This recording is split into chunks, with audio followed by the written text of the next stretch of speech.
gabi mga kadeway. Ito yung isa sa mga order sa atin na Calandios oil. Test fire natin para makita ng customer bago natin i-deliver na ito ay talagang blue flame ang kanyang apoy.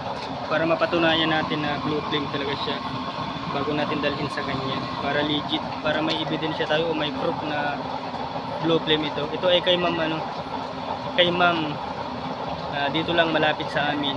Hindi ko na babanggitin yung kanyang pangalan dahil hindi tayo nagpaalam na i-mention natin yung kanyang pangalan sa ating upload dito sa ating video pagka tayo ay magalitan. Basta kay ma'am ito, ma'am, dito malapit sa amin. Ito po yung Calandios oil mo. Ito po yung kanyang apoy, patunay na ito ay blue flame.